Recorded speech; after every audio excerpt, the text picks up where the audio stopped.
Utah Supreme Court blocks execution of prisoner with dementia who chose firing squad. Utah, a state known for its breathtaking mountains, tight-knit communities, and a history with one of the most controversial execution methods in America, the firing squad. On September 5, 2025, Utah was set to make history again. Ralph Leroy Menzies, a man convicted of a brutal 1986 murder, had chosen the firing squad as his method of death decades ago. But just days before the execution, the Utah Supreme Court stepped in, halting the process after lawyers argued that Menzies, now 67 and suffering from advanced dementia, no longer understood why he was being executed. Now, we delve into the crime, the punishment, the legal battle, and the haunting question: should the United States execute a man who can no longer comprehend his own death? Please like and subscribe if you're new to the channel. The crime that shocked Utah.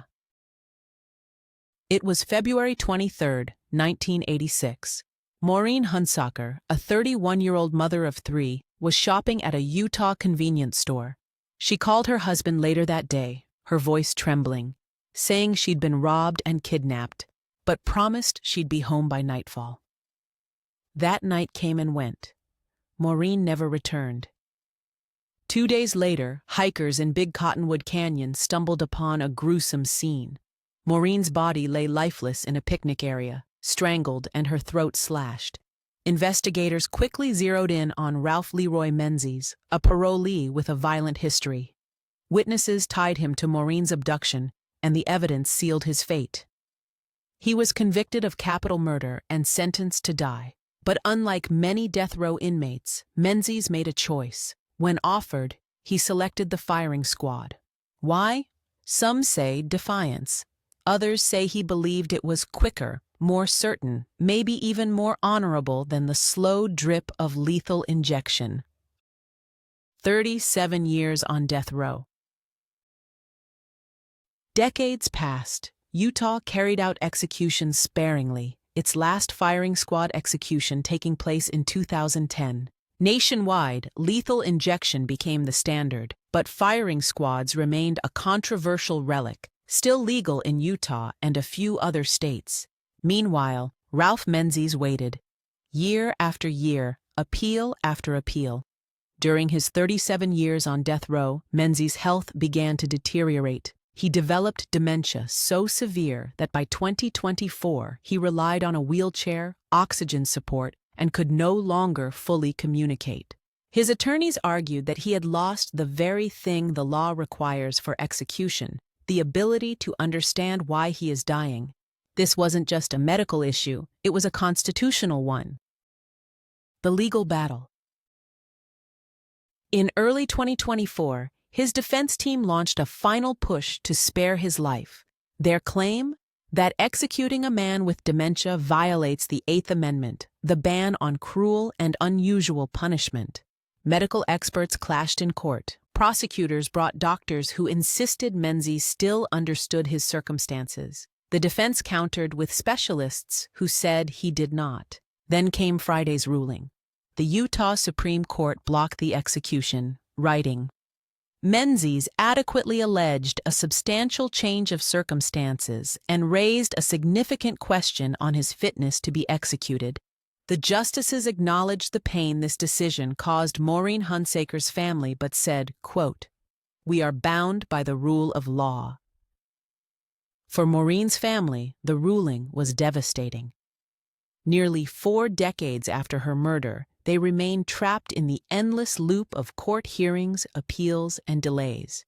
In their own words, "We are obviously very distraught and disappointed at the Supreme Court's decision."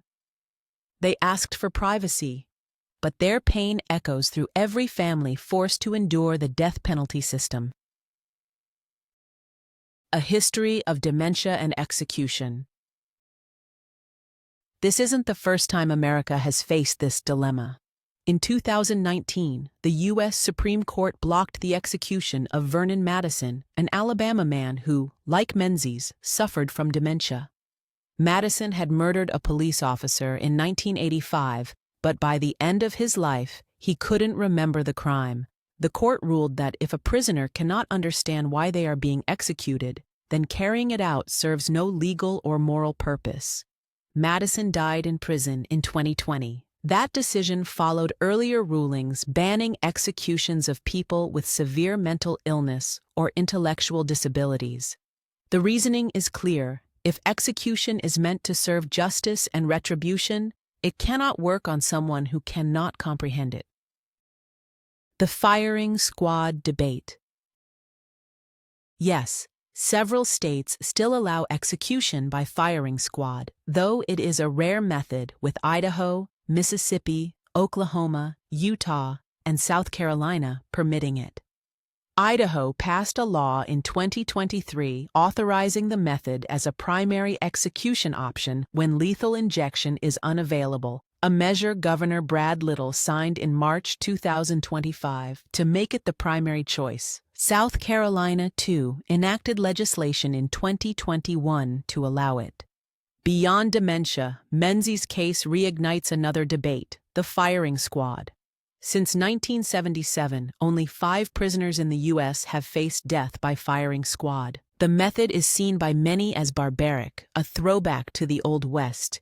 Yet some argue it's faster, more reliable, and less prone to botched procedures than lethal injection. Utah last used it in 2010 when Ronnie Lee Gardner was executed.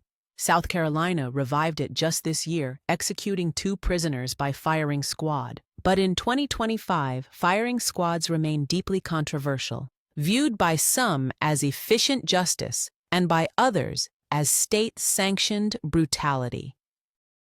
Where things stand now. Ralph Leroy Menzies' fate now rests with a lower court that must reevaluate his competency. If he is deemed capable of understanding his punishment, his execution could move forward. If not, he may live out his final days behind bars. For the family of Maureen Hunsaker, justice feels once again out of reach. They've lived nearly 4 decades haunted by what happened in Big Cottonwood Canyon, and now they must wait. Again. This case forces Utah and the nation to confront an unsettling question: what does justice mean when the condemned can no longer comprehend their own death? Outro. Do you believe the execution of Ralph Leroy Menzies should go forward? Or should dementia spare him from the firing squad he once chose? Let us know your thoughts in the comments.